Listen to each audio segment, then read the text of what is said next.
یہ 250 عیسوی کی بات ہے کہ جب شہر افسوس پر ایک ظالم بادشاہ حکومت کرتا تھا جس کا نام دقیانوس تھا۔ بادشاہ کے حکم کے مطابق ہر سال شہر سے باہر ایک مذہبی میلہ منعقد کیا جاتا تھا جس میں دیگر خرافات کے ساتھ پوجا پاٹ ہوتی اور جانوروں کے خون سے ہولی کھیلی جاتی تھی۔ بادشاہ سب کو بت پرستی پر مجبور کرتا تھا۔ جو بھی اعتراض کرتا اسے قتل کر دیا جاتا۔ اس سال میلے میں چند عیسائی جوان بھی شامل ہوئے جو اپنی قوم کے نمائندے تھے۔ ان نوجوانوں نے میلے کے دوران قوم کو پتھر کے بتوں کے آگے سجدہ کرتے اور ان کے لیے خون کے نذرانے پیش کرتے دیکھا تو انہیں قوم کی ان احمقانہ حرکتوں پر بڑا افسوس ہوا۔ اللہ تعالیٰ نے میلے کے ہزاروں لوگوں میں سے چند کے دلوں میں پوجا پاٹ سے شدید نفرت کے جذبات پیدا فرمائے۔ چنانچہ پہلے ایک نوجوان میلے سے باہر نکل کر دور ایک درخت کی گھنی چھاؤں میں جا کر بیٹھ گیا۔ ابھی کچھ ہی دیر گزری تھی کہ ایک اور نوجوان بھی درخت کے سائے میں آ کر بیٹھا۔ اسی طرح تھوڑی دیر میں وہاں 7 نوجوان جمع ہو گئے۔ یہ سب ایک دوسرے کے لیے اجنبی تھے۔ یہ 7 نوجوان قوم کے جاہلانہ طرز عبادت سے بیزار تھے اور قریب قریب بیٹھے ایک دوسرے کے بارے میں یہ سوچ رہے تھے کہ اگر ان میں سے کسی کو بھی میرے باغیانہ خیالات کا علم ہو گیا اور اس نے بادشاہ سے مخبری کر دی تو بادشاہ مجھے قتل کروا دے گا۔ اسی شش و پنج میں کافی دیر گزر گئی۔ خاموشی طویل ہوتی چلی گئی۔ بلاخر ان میں سے ایک کو اللہ نے ہمت عطا فرمائی اور وہ بول پڑا کہ بھائیو، میری قوم جن پتھر کے بتوں کی پوجا کر رہی ہے یہ سب باطل ہیں، کفر ہے۔ یہ بے جان بت ہمارے خدا نہیں ہو سکتے۔ ہمارا خدا تو صرف ایک ہے جس کا کوئی شریک و ثانی نہیں۔ اس نوجوان کے یہ الفاظ تو گویا باقی نوجوانوں کے دل کی آواز تھی۔ یوں چند ہی منٹوں میں یہ لوگ ایک دوسرے کے دوست و رفیق بن گئے۔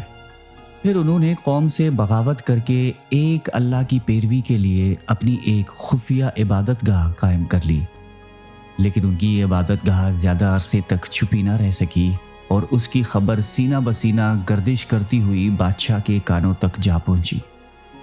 بادشاہ نے ان سب کو دربار میں طلب کیا۔ یہ نوجوان دربار میں حاضر ہوئے تو بادشاہ نے ان سے ان کی عقیدے کے بارے میں سوالات کیے۔ اللہ نے ان کے دل سے ڈر و خوف ختم کر دیا تھا۔ چنانچہ انہوں نے بغیر کسی خوف و خطرے کے نہ صرف اپنا عقیدہ بیان کیا بلکہ بادشاہ کو بھی دعوت دے ڈالی۔ بادشاہ اور اہل دربار ان نوجوانوں کی بے باکی اور دلیری پر حیران رہ گئے، کیونکہ یہ نوجوان امیر و کبیر خاندانوں سے تعلق رکھتے تھے۔ چنانچہ بادشاہ نے انہیں چند دنوں کی مہلت دیتے ہوئے حکم سنایا کہ اگر ان چند دنوں میں تم لوگ راہ راست پر نہ آئے تو تم سب کو قتل کر دیا جائے گا۔ دقیانوس بادشاہ کی سفاکی مشہور تھی۔ نوجوانوں کو اس بات کا یقین تھا کہ چند دن بعد انہیں بے دردی سے قتل کر دیا جائے گا۔ اللہ تعالیٰ نے ان مومن بندوں کی مدد فرمائی اور اس چند روز مہلت سے فائدہ اٹھاتے ہوئے یہ نوجوان شہر سے دور ایک غار میں روپ پوش ہو گئے۔ اصحاب کہف کا قصہ دراصل شروع ہوتا ہے ان 3 سوالوں سے جو مشرکین مکہ آپ علیہ السلام سے پوچھنا چاہتے تھے۔ یہودی علماء نے انہیں مشورہ دیا کہ تم لوگ ان سے یہ 3 سوال کرو۔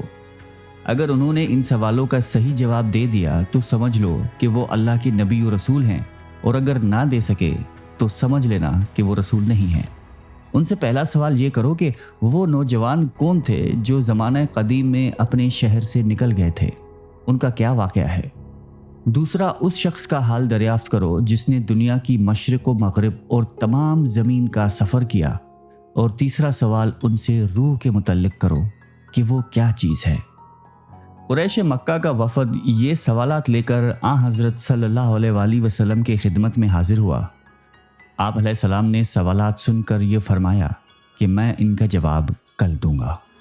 یہ تینوں قصے عیسائیوں اور یہودیوں کی تاریخ سے متعلق تھے۔ عرب میں ان کا کوئی چرچا نہیں تھا، اس لیے اہل کتاب نے امتحان کے غرض سے ان کا انتخاب کیا تھا تاکہ یہ بات کھل جائے کہ واقعی محمد صلی اللہ علیہ وآلہ وسلم کے پاس کوئی غیبی ذریعہ علم ہے یا نہیں۔ مگر اللہ تعالیٰ نے صرف یہ نہیں کہ اپنے نبی کے زبان سے ان سوالات کا پورا جواب دیا، بلکہ ان کے اپنے پوچھے ہوئے تینوں قصوں کو پوری طرح اس صورتحال پر چسپاں بھی کر دیا جو اس وقت مکہ میں کفر و اسلام کے درمیان درپیش تھی۔ جس زمانے میں اصحاب کہف یعنی ان خدا پرست نوجوانوں کو آبادی سے بھاگ کر پہاڑوں میں پناہ لینی پڑی تھی، اس وقت اس شہر کو بت پرستی اور جادوگری کا سب سے بڑا مرکز سمجھا جاتا تھا۔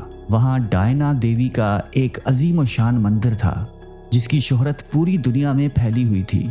لوگ دور دور سے اس کی پوجا کرنے آتے تھے۔ وہاں کے جادوگر عامل، فال اور تعویذ نویس دنیا بھر میں مشہور تھے۔ ان کا کاروبار شام، فلسطین اور مصر تک پھیلا ہوا تھا۔ اس کاروبار میں یہودیوں کا بھی اچھا خاصا حصہ تھا جو اپنے فن کو حضرت سلیمان علیہ السلام کی جانب منسوب کرتے تھے۔ جب ان نوجوانوں نے غار میں پناہ لے لی تو کہنے لگے، اے ہمارے رب، تو ہمیں رحمت اور آسانی عطا فرما اور ہمارے معاملات میں عافیت کا راستہ اور اپنے خاص خزانہ فضل سے رحمت کا بندوبست فرما دے۔ اللہ تعالیٰ نے ان کی دعا قبول فرمائی اور غار کے اندر ان پر طویل نیند طاری کر دی اور وہ 300 سال تک سوتے رہے۔ جس غار میں یہ نوجوان سو رہے تھے وہ ایک سنسان جگہ پر واقع تھا جہاں لوگوں کا آنا جانا بالکل نہیں تھا۔ اس کے ساتھ ساتھ اللہ تعالیٰ نے فرشتوں کے ذریعے ان کی نیند کے دوران کروٹیں بدلنے کا اہتمام بھی فرمایا ہوا تھا۔ یہ غار اندر سے کافی کشادہ تھا۔ اس کے دہانے پر ان کا کتا دونوں ہاتھ پھیلائے اپنے مخصوص انداز میں بیٹھا ہوا تھا۔ ویرانے اور سنسان جگہ پر ایک اندھیری غار اور اس کی دہلیز پر اپنے بازو پھیلائے بیٹھا ہوا ایک خوفناک کتا۔ یہ ایک ایسا بھیانک منظر تھا جو بھی دیکھتا ڈر کے مارے ہیبت زدہ ہو کر وہاں سے نکل جاتا۔ سورہ کہف کی 19ویں آیت میں اصحاب کہف کے دوبارہ بیدار ہونے اور اشیاء کی خرید و فروخت کے لیے شہر جانے کا ذکر ہے۔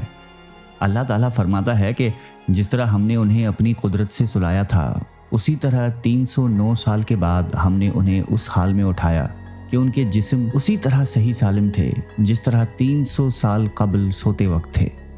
اس لیے بیدار ہونے کے بعد انہوں نے آپس میں ایک دوسرے سے سوال کیا، گویا جس وقت وہ غار میں داخل ہوئے تھے وہ صبح کا پہلا پہر تھا اور جب بیدار ہوئے تو دن کا آخری پہر تھا۔ یوں وہ سمجھے کہ شاید ہم ایک دن یا اس سے بھی کم حصہ سوئے رہیں۔ بیدار ہونے کے بعد انہیں خوراک کا بندوبست کرنے کی فکر ہوئی، چنانچہ پاکیزہ کھانے اور جستجو اور احتیاط کے تقاضوں کو مد نظر رکھتے ہوئے اصحاب کہف کا ایک ساتھی چاندی کا وہ سکہ لے کر شہر کی جانب گیا جو 300 سال قبل کے بادشاہ دقیانوس کے زمانے کا تھا۔ اس نے وہ سکہ ایک دکاندار کو دیا تو کئی سو سال پرانا سکہ دیکھ کر دکاندار سخت حیران ہوا۔ اس نے دوسرے دکان والے کو دکھایا، وہ بھی دیکھ کر حیران ہوا۔ چند اور لوگ بھی جمع ہو گئے اور اس سے پوچھ گچھ شروع ہو گئی۔ اصحاب کہف کا ساتھی یہی کہتا رہا کہ میں اسی شہر کا باشندہ ہوں اور کل ہی یہاں سے گیا ہوں، لیکن اس کل کو تو 3 صدیاں گزر چکی تھی۔ لوگ کس طرح اس بات پر یقین کر لیتے؟ لوگوں کو یہ شک ہوا کہ اس کو کہیں دفن ہوا خزانہ مل گیا ہے۔ لوگوں نے اس کو پکڑ کر بادشاہ کی دربار میں پیش کر دیا۔ اصحاب کہف کے غار میں جانے کے وقت جو ظالم بادشاہ اس شہر پر مسلط تھا، اسے مرے ہوئے صدیاں بیت گئی تھیں، اور اس وقت اس مملکت پر توحید پر یقین رکھنے والے ایک نیک اور صالح بادشاہ کی حکومت تھی۔ اس بادشاہ نے سلطنت کے پرانے خزانے کے آثار قدیمہ میں کہیں وہ تختی بھی دیکھی تھی جس میں اصحاب کہف کے نام اور فرار ہو جانے کا واقعہ تحریر تھا۔ بعض روایات میں ہے کہ خود ظالم بادشاہ دقیانوس نے اصحاب کہف کو اشتہاری مجرم قرار دے کر ان کے نام اور پتے کی تختی لکھوا کر محفوظ کروایا تھا کہ جب کبھی یہ نظر آئیں تو انہیں گرفتار کر لیا جائے۔ تاہم بعض روایات میں یہ بھی ہے کہ دربار شاہی میں کچھ ایسے مومن بھی تھے جو دل سے بت پرستی کو برا جانتے اور اصحاب کہف کو حق پر سمجھتے تھے، مگر بادشاہ کے خوف کی وجہ سے وہ یہ بات ظاہر کرنے کی ہمت نہیں رکھتے تھے۔ انہوں نے یہ تختی بطور یادگار رکھ لی تھی۔ اسی تختی کا نام رقیم ہے، جس کی وجہ سے اصحاب کہف کو اصحاب رقیم بھی کہا جاتا ہے۔ بادشاہ اصحاب کہف کے واقعے سے کسی حد تک واقف تھا، اور اس وقت وہ اپنے رب کے حضور اس دعا میں مشغول تھا کہ کس طرح لوگوں کو اس بات کا یقین آ جائے